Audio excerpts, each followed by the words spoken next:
There's definitely, I would say, with anything, there's probably you could, find an infinite amount of ways for something to go wrong and for something to go right and go right every time. A lot needs to happen. So, the amount of testing, was super important. And Welcome to the Disgruntled PM podcast, your weekly therapy session for the chaotic world of project management, transforming daily frustrations into real action. Welcome, everybody. I'm Trevor, the Disgruntled PM, joined today by my guest, Isaac Lewis. Isaac is the co-creator and founder of Ancore.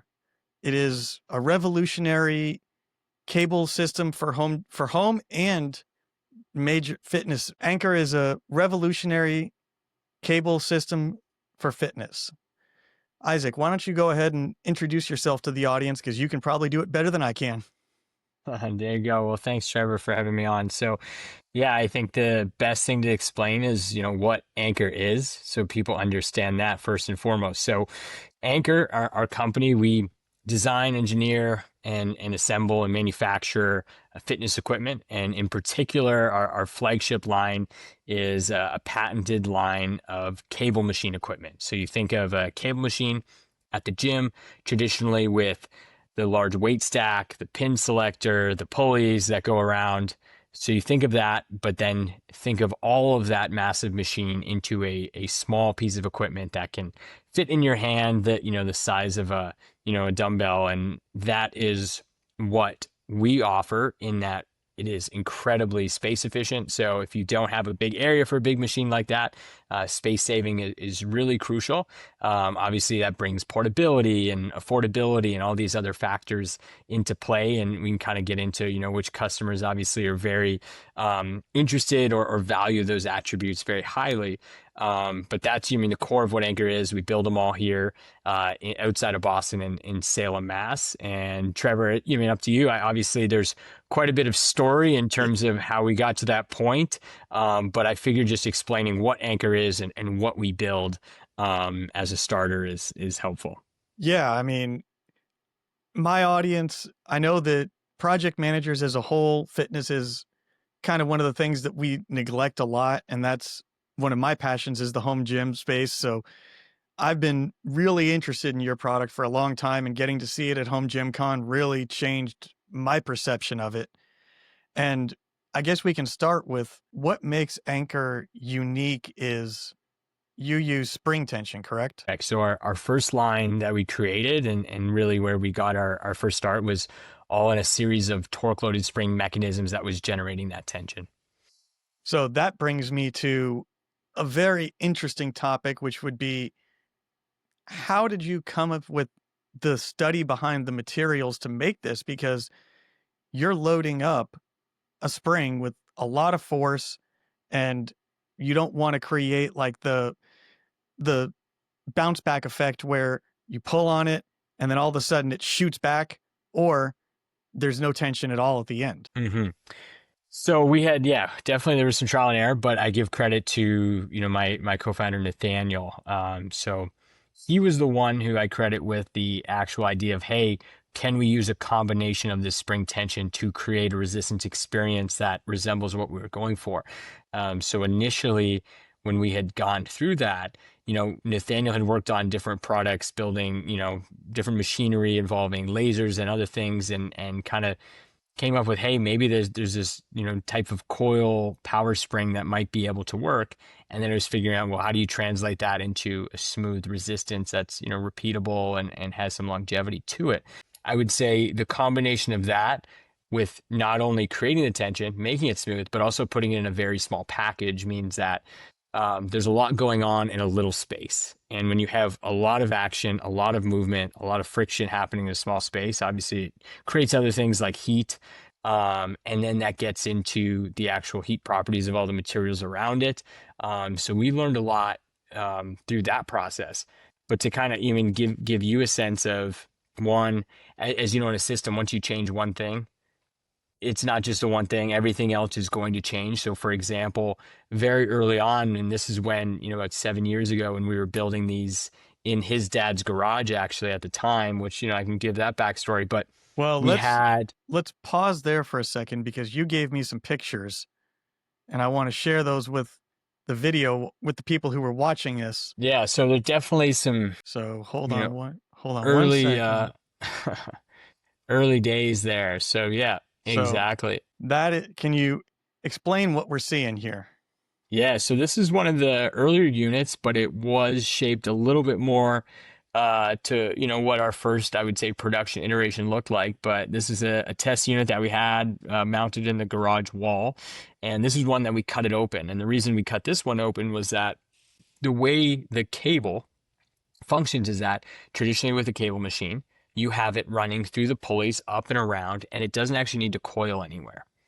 However, when you're trying to make things compact, you need it to coil because we are being space efficient.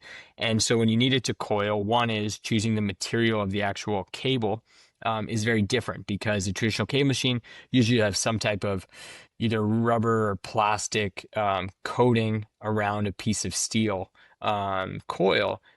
However, if you take a piece of steel coil and you wrap it around your finger really tightly and then try to unwind it, I can tell you it's not going to come out perfectly smooth every time. It's going to start to kink and bend, and you'll feel that, for example, if you were pulling that type of cable in our machine. So we had to look at different, rope combinations. We probably looked at over 100 different ones and ended up on one that was a Dyneema type, almost Kevlar type line that was in marine application. Um, and the reason that previous picture had the hole cut open was because we were also thinking about, well, when it coils, how does it slide on that spool? And if it's just a normal U-shaped spool, it's going to bounce on each other, each cable. Whereas if you have a nice slope, the cable will slope down, slope up. It won't overlap on itself, which will allow it to be smoother in terms of the user's hand pulling that cable. So this one here with the So the hold heat on, camera. I want to pause for a second on this because this right here is what I'm guessing a heat map because you were talking about friction Mhm. and tension. So so I'm assuming that you use this to be able to determine as you're pulling and stretching, where's your tension, where's your heat, where's your friction as you're testing this and going through trial and error, correct? Exactly. And so this was once again in the garage. We were trying to be as sophisticated as possible with negligible resources and able to borrow this nice thermal camera. And so exactly as you mentioned, right? You kind of even see in that picture there, I think it was a bit after use, but you can see kind of where the heat collects is really where the cable is going in and out. So for example, like when we switched from our prototypes to our production model, they looked identical to the eye. However, we switched from a very heavy duty, high quality 3D print chopped carbon fiber to injection mold, a nylon glass reinforced. And so, even though it looks the same, the heat properties are different in terms of transferring heat. So that's where we had to learn how that was going to interact with the unit. We'll get to that in a minute. I've got some questions about that. And then this right here gives you kind of I'm assuming it's an assembly version, but they're not fully Yes. assembled yet, so you can kind of see what it looks like. Yeah, so this is kind of work in progress. You can kind of see those spools, how they are a bit cone shaped. This was in our first location. So this was after we moved up the garage to our first production facility. And as you can see, the assembly line really started to scale with the team, and we were building in, much higher quantities. Yeah. So with all of this, as we've talked about a lot of different things, one of the things I want to kind of focus on is when you built this, you're literally building something that didn't exist in the marketplace beforehand. So you're not having something else to buy and, for lack of a better term, replicate but improve on. You've got to figure all this out yourself. Yeah, that made it a completely blank slate for us to look at. So if you want to, I can kind of go from, how we got there and give you that, quick Well, story if it sure, now makes sense. sure. So yeah, in terms of the idea of, hey, why do we need to, create this product to begin with, happened where I had a really bad injury playing college baseball. I was in the outfield, dove for a fly ball, dislocated my shoulder, needed a labor repair, reconstructive surgery. And so as I was trying to make a comeback for my senior season with the athletic trainer after my surgery, the piece of equipment I used a ton was a cable machine because one, easy on the joints, You can change the resistance easily. You can work in so many different planes, and the cables were great. However, the observation came when, well, if the cables are so great, why does our varsity weight room at the college, why is there only one cable machine?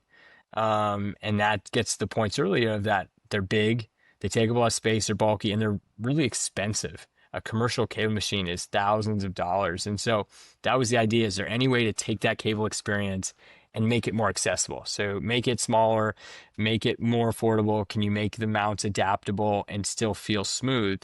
That was where that idea came from. And so I had went and played one season in Europe and came back to a grad program at a very small college called Babson. But the program I went into is about entrepreneurship, and everyone had to pitch a business idea.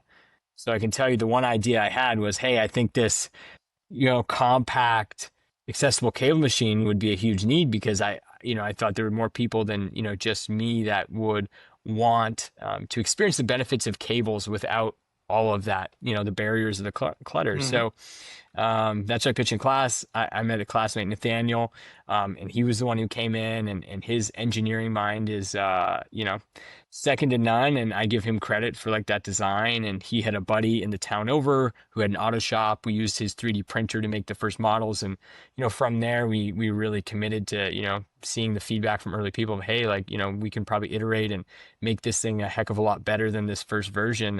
Let's go for it. And kind enough, his parents let us take over their garage for the first year and build out the product. And we chipped in to buy our own high quality 3D printers to make those iterations in the early days. And to kind of fast forward just from word of mouth, it went from two guys in a garage to we got a team of 24 full time now. And our product's mandated in all 32 NHL Oh, arenas. we're, It's on we're the gonna get PG we're gonna get to Tour. that. So we go from the garage to that.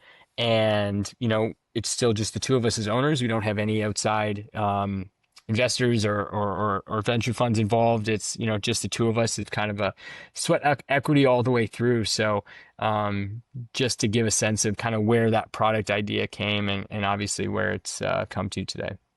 Yeah. So you talked a lot about iteration, trial and error, and how many times were you thinking, okay, there's 80 pounds or there's 50 pounds of tension on there. You yank on it and then you punch yourself in the face because something was off. Hmm. There's definitely, I would say, with anything, there's probably you could, find an infinite amount of ways for something to go wrong and for something to go right and go right every time. A lot needs to happen. So the amount of testing, was super important. And that was where in the early days, before we have what now is we have multiple automated, controlled testing machines that our engineers built, and they run around the clock testing, different aspects of the product and new products. We didn't have that. So a lot of it was manual trial and error testing. And so we learned a lot from trying to break the products, trying to mimic actual use. And I can tell you, I was probably in the best shape ever at that point because, if we wanted to learn quickly, the faster you tested, the faster you learned, and you're able to get to the next iteration. So it was incredibly important. Yeah. And how did you build that repeatable process? Because when you think about a cable machine that's spring loaded, that's going to have thousands of cycles on it in its lifetime at a minimum, it's got to be reliable and repeatable with repeatable tension. Hmm. Yeah, so there were a couple things. So I would say a lot is, we always try to, I guess, use inversion as much as possible to try to think backwards and to say that, well, one, we know that with any fitness equipment, if someone tells you that, you know, for most purposes, if something is going to last forever and you can be as negligent as you want and it will never need any servicing or maintenance or never have an issue, the reality is, things just do break down over time. And we kind of knew, well, we're not going to, be able to tell someone, hey, this is going to last forever. You're never going to have to replace anything, especially with a cable that is a normal wear and tear part. So we said, hey, well, what are those kind of parameters where it can reliably last a very appropriate amount of time and make sure we get to that point, and then also have a plan to be able to service the product easily at that point so that it isn't a headache with customers. And if there is an issue at any point in time, we have to make the pledge to service that regardless, especially in the early days to build that trust. So for us, it was really trying to think of that case to say, hey, we don't want people having to replace the cable all the time. How do we make sure that they're not doing it more than once a year? And then there always is that one fringe case. For example, like we have products at large NCAA football programs where the cable will run out faster at like an individual home gym user than them, simply because of like the one exercise they're doing that's kind of a fringe case that's like rubbing the cable off the side. So we kind of realized, okay, we aren't going to be able to capture everything, but can we make sure to capture the majority of it? Definitely from a safety standpoint for sure, but from a, hey, this is a very good user experience and isn't going to have issues all the time around the clock. It needs to be reliable. Early days, the parameters were very tough, right? Because we would try to come up with a rep number and it wasn't reliable. For example, on our current testing machines, if you change any variable, it completely changes the numbers. So if you change the length of a pull, the time between the pull, the angle of the pull, the amount of resistance on the pull, the temperature of the room, creates drastically different results. So for us to kind of be able to tell someone a number, just wasn't accurate. And we found that was kind of misleading for calculations. So for us, it was more, okay, let's build the warranty expectations around this so that people know that, hey, we have, a standard 2-year warranty, that they know that, hey, regardless, we're going to cover anything within the 2 years because we commit to that it's going to last, and try to continue to make the product as good as possible and phase in improvements over time as we learn, hey, we've changed the cable over time, the actual material. We've dove deep into, okay, the core of it and the way it has its fray properties. So I would say, it was a very subjective thing that we had to try to bring objectivity to, and it necessarily wasn't easy, and don't have a straight always like answer of, hey, it's going to last you that long, but it's, hey, if there's an issue, we are going to fix it, and we're going to pledge behind that, while trying to still make the experience as positive as possible, had to kind of be our initial motto out of the gate. Yeah, and when you talk about that, you're planning for downstream effects with the way you're testing it, it sounds like, because as you said, you've got that machine that's replaced you having to get fit. Yeah. And thinking about this, you've got that one university that's doing that crazy exercise that's tearing up the cables. Well, you can simulate that in your lab and determine, is this a fixable problem or is this a you problem? hmm For sure. And that's really, what's tough is that, how do we classify something that might be misuse? There's different categories. It's like pure abuse, right? If you're just like throwing the product around. We did have a customer like say, and we saw the same picture, that it fell out of their truck when they were driving on the highway. Right? Like that's pure abuse. And then there's, some misuse. And then there's, hey, that wasn't what it was intended for, but, it's not really the customer's, fault. We never even thought about that. Trying to categorize that and obviously capture as much as possible, but there are certain things you just can't account for. And if you do try to account for them, then the other downstream effects are, does the product get bigger, heavier, more expensive because you're trying to make sure that that thing is solved for? So on the back end, you have to, once again, weigh that trade-off as well. Yeah, it's that Pareto principle that you're spending 80% of your time, or 80% of your time with 20% of your problems. Exactly. So, we're very strong believers in the 80/20 rule here. So I'm glad you mentioned it. And I would say a lot of those decisions, we have to do it because there's so many nice, even beyond that, like customization requests that we get, that I think are super cool and I would love to do them. But the tough part is we look back and we say, well, that would be really cool, but it'd be cool for a handful of people. And, for us to commit all of those design and production resources to just do that for them, just isn't viable, unfortunately, from a business standpoint. Yeah, and someone's not paying you for the R&D and re-engineering of a new item just for them because they want it done for them, right? Exactly. It's no different in project management. We got the good idea fairy coming to us saying, "Wouldn't it be great if this happened?" And it's like, "No, that wouldn't be great." Yeah, you can be an endless stream of that. Yeah. So you mentioned that you're in all 32 NHL arenas. I know you've got the NBA G League, PGA, and LPGA for golf. What other major leagues have adopted your product? Yeah, so those ones you mentioned, have done it on a little more, I guess, official status, which has been really cool. I would say the other one that we probably do the most business in is Major League Baseball, and minor league baseball, simply because one, rotational athletes. The Anchor product, the way the resistance feels, it's really good for rotational training because you can move it at speed and it doesn't slack out because of that spring mechanism. So that was like a added benefit that, I'll be honest, we weren't necessarily thinking we could accomplish or would accomplish, but just came about through the design. And it turned out that the population of those sports performance coaches really preferred that. And then also, baseball players are doing a lot with shoulder care, and you can do a lot with cables.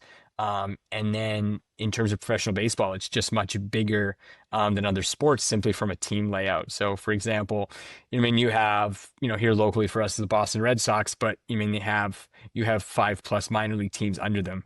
And I can tell you the minor league teams aren't even as well equipped as the major league. So for us being a very portable, easy to plug in product that they can travel with because they also spend half the year on the road, it just makes a lot of sense. So baseball is a really big one. That was in addition to what you mentioned. Another interesting one, UFC, which I would have never thought. We've had a number of coaches set it up even in an octagon for resisted pressing with a waist belt on in terms of them kind of lunging or jumping. So that's been, really neat and something I never would have thought of. And then I would say, NFL has definitely had adoption, much more with quarterbacks, not as big as some of the other sports, but we're in a good portion of those teams as well. But I would say, the sports that are rotationally based or travel a lot have definitely been, the most, I would say, prevalent in terms of adopters for Anchor.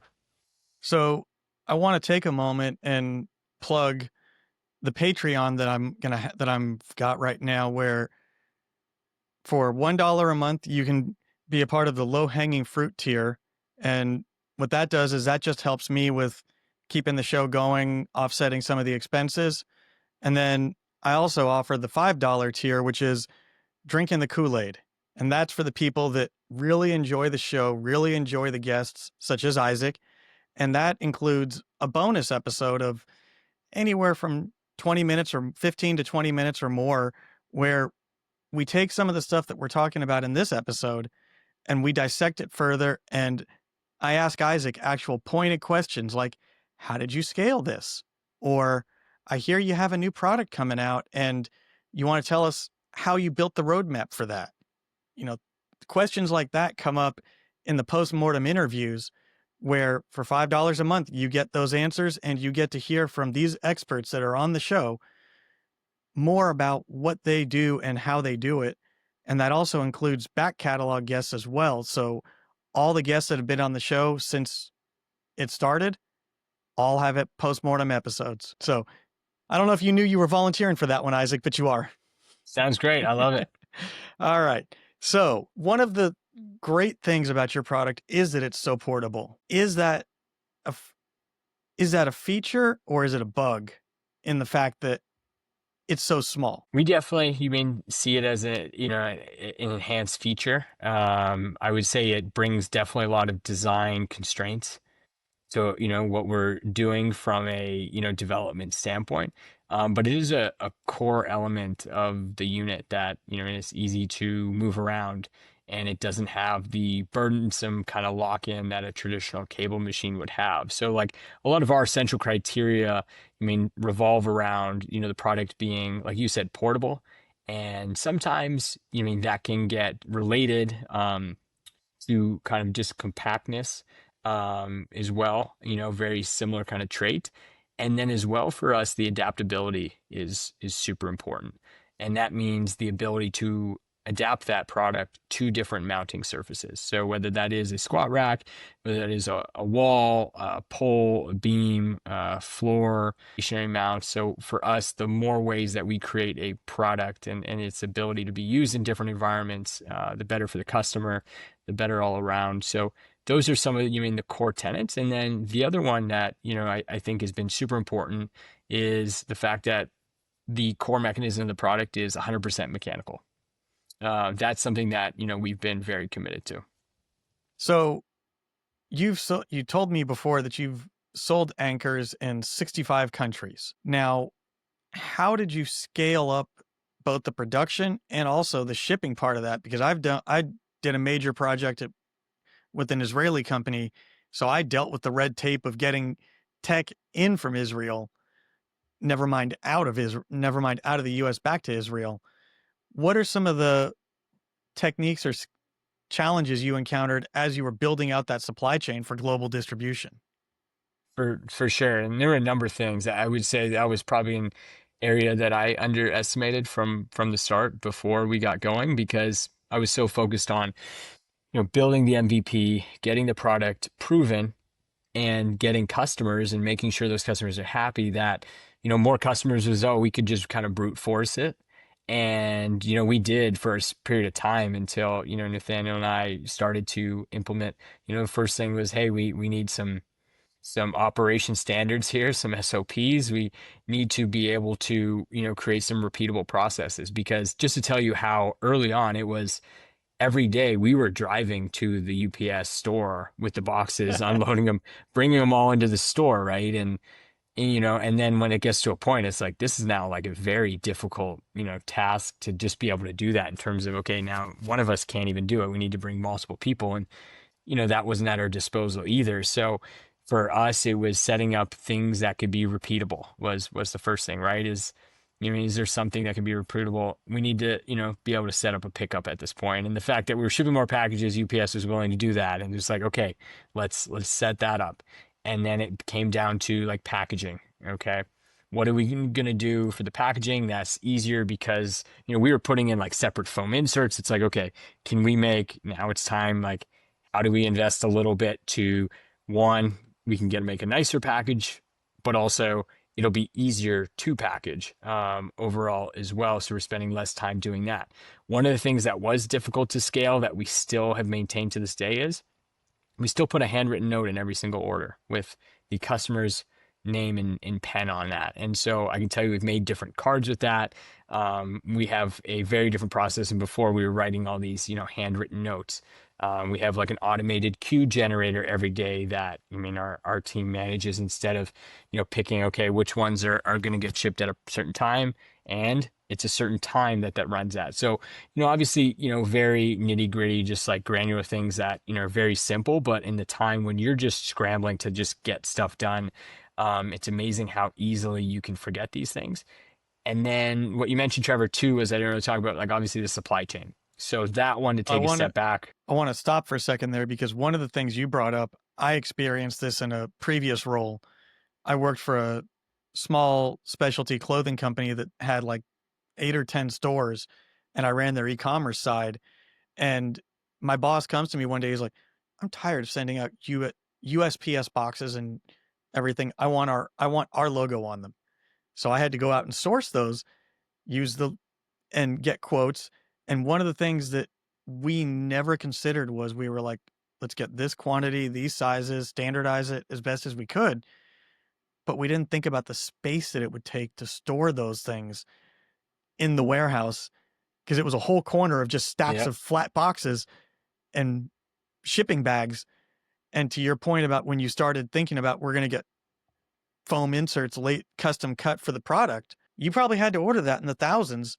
And that's not one thing most people don't think about when they're doing that is and they're critiquing the packaging is all of that takes up space that you don't have for your product. Yeah, it takes up space and, it gets into obviously cash flow considerations too of how much you're paying up front for all the materials. And are you paying more for materials? Later on for us, making a much nicer package was almost a marketing investment where people would start to open it on social media and Mm-hmm. we're able to recognize some ROI there of, really creating a higher level experience for the customer.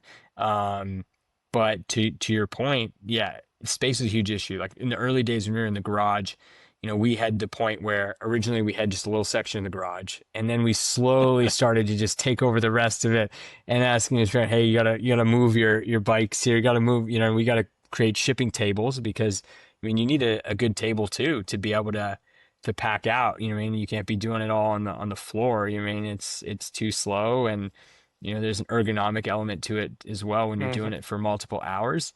And then we had parts coming in too, and it's like where are we storing those? And that was flowing through the rest of the basement of the house to the point where hey, we can't be having trucks that are calling us up saying, hey, do you have a forklift? We're about to make a delivery saying, this is going to a house and it's not zoned for manufacturing. So, we had very, quickly had found an industrial place, a few thousand square feet to move the operation into. And that's where we started thinking, much more about like that photo you had of okay stations for building the product too, that it's not hey you have all the parts and you're building one full unit.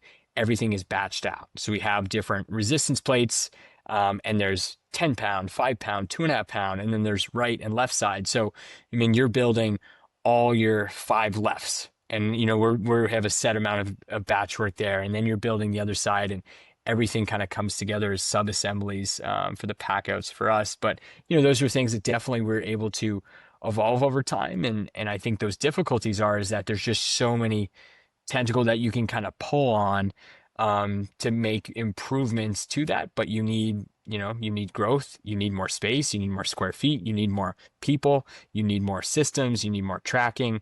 Everything, definitely grows with it. It's the same thing for us for, the logistics supply chain is that, I mean, there's over 100 unique components to the product. And if we're running out low on one, then the whole product can't be built. And I would say that was something that we realized, okay, well, let's just order more, but that also, brings some serious cash considerations as well when you're fronting that inventory. So trying to find that fine line of, hey, we really don't want to stock out, but we don't have an endless pit of cash here to just hold, a huge amount of inventory.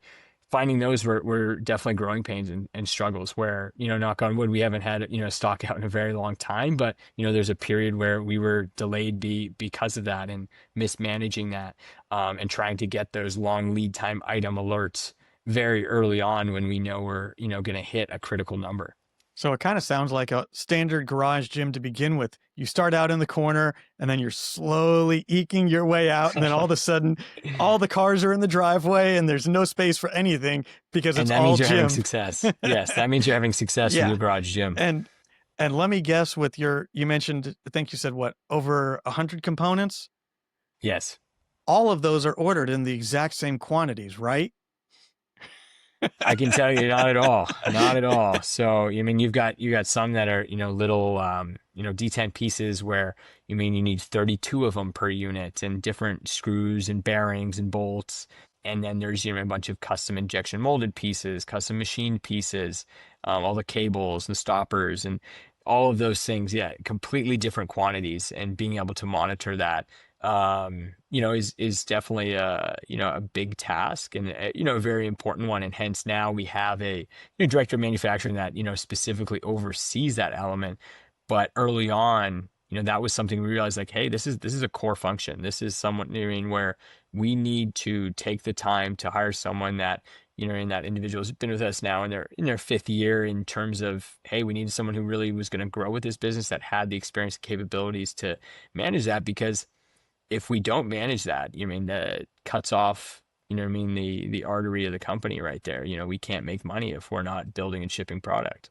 And that's all part of scaling that you probably were never thinking of in the beginning. You were like, man, we got 10 orders. Let's go get these done. Yeah, And then exactly. as you scale, it's kind of that social media complex of, oh, hey, Steve over there has got 10,000 followers. I was excited when I got 1,000, but man, Yeah. he's got 10,000. So why am I excited? There's definitely, we had to realize like what was going to support it. So for example, going back to the kind of, inversion, right? And then it looks at, well, okay, we've got some success now. Maybe, we need to look ahead rather than just today. Let's, look to tomorrow and say, well, based on this pace, like, we can maybe sell X units over this time period. And if we can sell X units, that means we need to be ordering at these quantities. And that kind of drives, some of the forecasting to the best of our ability to make sure that, we were prepared for what was to come. And you run into some good for business problems, such as all 32 NHL teams are mandated to have X number of anchors in their arena. Never mind the teams want them at their training facilities and everything else. And all of a sudden, you just get a bomb dropped on you of you've got to deliver based off contract by this date. And you're like, well, I can't even think about how to produce that many right now. Well, exactly. And it gets into some of the nuances of that project being that, well, we're doing work with a lot of the NHL teams, directly with their training staffs. Yes, a lot of the players they wanted for their home gyms. But the mandate from the NHL was, hey, these are actually going into the venues. And then it gets to the complexity that not all the teams own their own venues, and some share venues with a basketball team. And there's a team contact, but then there's actually an arena contact because they're not owned by the same entity. And who are we shipping it to? Who's going to oversee the shipment? And then we need to make sure, well, who's receiving it? And for a lot of them, they were putting in permanent install wall mounts. So it said, well, you know, the Who's walls are all installing them? different. Who's installing them? The walls are all different. What hardware are they using it? How are they going to know? Um, and you didn't have that information, and there really wasn't no clear context. So, like, that was a very, I would say, labor-intensive job. Where having, a couple team members trying to basically hunt down each of these teams to get to the bottom of, hey, can we make sure someone is there to receive it and execute on this? And those are things that I can tell you are probably not the top of your mind when you're about to, get a deal Yeah, like you're that, but you signing that big realize contract and you're like, yes, yeah. So to successfully do it, it's a lot more nuanced than that. So as I mentioned at the top of the show, I met you at Home Gym Con, and there's going to be a lot of content for the show coming out of that from people that I met there. But one of the things that struck me as I listened to conversations there was everybody's got opinions because you interact with the public, you interact with other vendors. What are two or three of the best ideas you've heard at conventions or going talking to people out in the world? And then I also want to hear two or three of the worst ideas where you're just sitting there going, "Really? That's your suggestion to me?" Saying so direct, yeah, I gotta think about these ones because there's definitely a lot of stuff all over. I can go to the worst was, and like I said, it's hard to say because you could turn around tomorrow and it's a thing, but said that, I mean, we should pivot to um dog collars, What? dynamic dog collars with the mechanism like, oh, you should use this because it's like it recoils. And that kind of shocked. I was like, what, like I kind of get what you're saying, but Like a I leash? I I don't think that would be a good idea for us. Like basically hook your dog up to the cable machine in the backyard and let it run around. And that then it was just like, I guess you could do that. Maximum put 60 Yeah. pounds of pressure on that and see if your dog can move. I guess you want to test the strength of your dog, and maybe you're training your dog to pull. Maybe makes sense. But I would say that definitely was one that caught me off guard. I would say very early on, and this becomes a thing. Definitely adding a output metrics to the product in terms of being able to quantify the speed, velocity you're pulling the cable, and the amount of power you're generating, checking your range of motion, whether that's for a physical therapy application, definitely for sports performance, or, just monitoring progress. I would say that one early on we got, and I can tell you, taking that feedback, and we're hoping to answer that very soon. But I would say that definitely was something where once someone said it, it's like, yeah, I don't know when, and I don't know how fast, but eventually that's going to be a thing, and we got to do that. Well, I'll tell you from my perspective, it's a good thing your product doesn't have that built in because I'm kind of a Luddite in the gym where I still print out my workouts and I use a pen and a paper and I refuse to use apps because the moment I pick up my phone is the moment I stop focusing on what I'm doing in the gym. And I was listening to, I don't want to say they're a competitor, they're in another lane and they were talking about how they've got the velocity and metrics, and people will literally get lost in looking at the metrics in the middle of a Mhm. workout, and then before you know it, your cool down and everything has changed because you're looking at the data rather than focusing on what you're doing. And I agree with that 100%. And that's why, going to what I mentioned earlier, the core mechanism for us, 100% mechanical, no batteries, no charging. And that an add-on like that for us is an add-on. It is not Exactly. something that's built into the core of the product. It's totally for, hey, to preserve the exact use case that you detailed of, hey, let's keep this mechanical and weights and no screens, no batteries, no mechanisms that are digital. And then if for those people who really are dying for those metrics, add-ons there and they can choose to, but it's not built into the core product. And I think that is the way that, we've just felt really good about, proceeding and kind of maintaining that, integrity of that mechanical product at the real core of us.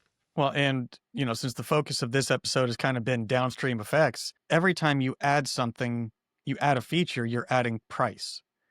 So Hmm. the moment you start going up in price is the moment you start pricing yourself out of the market, because I'm not going to name names, but one of your competitors, everyone raves about it, but then everyone says right after how awesome it is, it's not affordable for everyone. And And yep, that's a huge thing for us, to be able to keep a certain price point because we really thought about what is the foundational reason why people wanted our product. And early on, even when we were in business school, we were told that, and this is, probably, like 7 years ago or so, that if your product isn't Bluetooth and isn't connected, no one will ever want it. And this is when I think, like Peloton was getting really hot. oh, All the connected fitness was just on, up and up and up. And, obviously it turned out that that wasn't the case, that people didn't need it Bluetooth connected. Because I think very often there is a underestimation around simplicity, that simplicity is often underestimated. Because like you said, there's no distraction. Because of the base of it, the foundation for us is people want a smooth resistance in a small package at a decent price. And that is what we offer.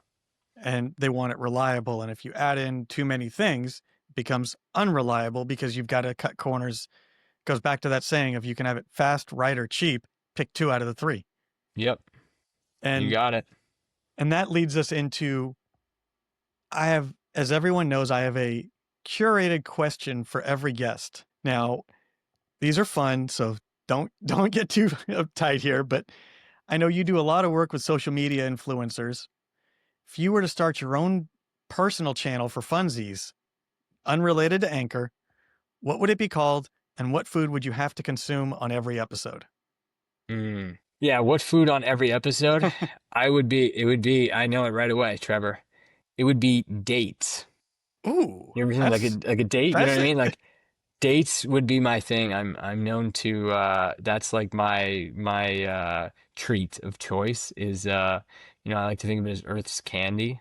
Um Dates, like I could eat them straight, I could put them in shakes. Like I love finding a place with, a good date shake. There's a couple of those in California in the desert and in Arizona, a couple of places I know. Like everyone knows that, hey, I was just gonna find the dates, or at a trade show, I'm gonna be snacking on dates. That's in my bag and in the snacks. But I could probably, yeah, create a little channel around the finer things of eating and recipes for dates. That's a new one. I haven't heard that one. Especially when you live on the water there with all the crab and seafood, and you pick Yeah, dates. I know. I know. It's just like that's what people, around here, they all know that like if no one else is gonna offer them a date, be like, hey, you want one? Snacking, and it's just like, oh, of course. So Well, that just means that your snacks stay in the company fridge or in the office because no one else is going to eat them. yeah, there you go. It's nice, and I think they're great. So I'm always confused why people don't want it. So I'm going to turn the floor over to you. Plug Anchor. Tell the audience where they can find it, what you want them to know, everything else. Awesome. Well, first off, to find us, Anchor, Ancore, and that's anchortraining.com. So at anchortraining.com is our website. All of our social media, definitely probably the most prevalent one is Instagram at Anchor Training. That's where you can find us. In terms of reaching out to the team, our hello email is the best one. All the team members get that. It's hello@anchortraining.com. So we really tried to keep it simple. But the biggest thing for people to keep in mind is that it is a resistance product that is meant to be adaptable, easy to implement. No installation or no assembly required, and it's easy to get started. It's reliable.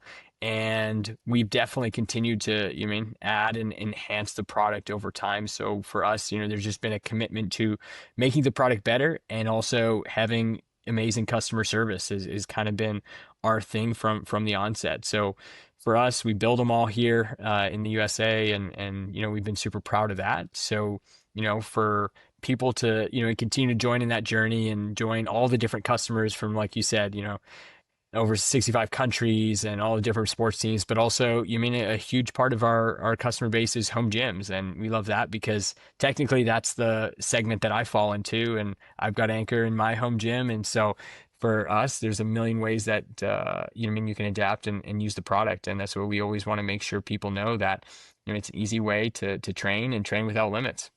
Yeah, and I hope to get a pair in my gym soon. Awesome.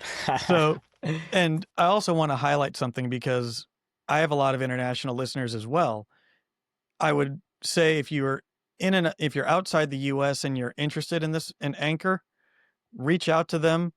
They probably have a distribution channel for your country, and if they don't, they can I I won't speak for Isaac, but I'll say I'm sure he'll try and figure out a way to get you one if you reach out. We make it happen for sure. You got that right, Trevor. And last thing is, you work with a lot of social media influencers, and I personally know who a lot of the people that you've worked with are. So if you've got questions about the functionality, go check out YouTube, check out some of those personalities. Almost every single one that I've seen, I can say personally, I've met those people, I've looked them in the eyes, and they are honest about their reviews.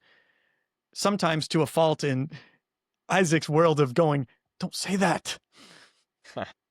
Which, hey, that's what we want, honest, real Yeah. reviews. And we've tried to get the product out there too. And in, not just a couple people's hands, but as many as possible so that, people can look online and see a ton of different viewpoints and obviously make the decision. And the biggest thing is, we try to do, hey, 30-day trial too after you buy it, where for some reason, if it's not a fit, we just want to know why, and that's it. And the biggest thing is getting the product in your hands, like you said, at Home Gym Con. And that's why we go to those events, because it's way different when you see a video compared to feeling it in your own hand.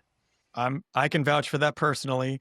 And might I suggest making a playlist of all of these videos on your channel so that everyone can see them all in one place? Good idea. And Thank you. if you do that, I'll put a link in it in the show notes so so if they're curious, they can see one place all the reviewers talking about your product. Very cool. So for Isaac Lewis from Anchor Training, so I'll end as I always do. Mail your deliverables be on time, your budget's in the black, and your scope not creeping.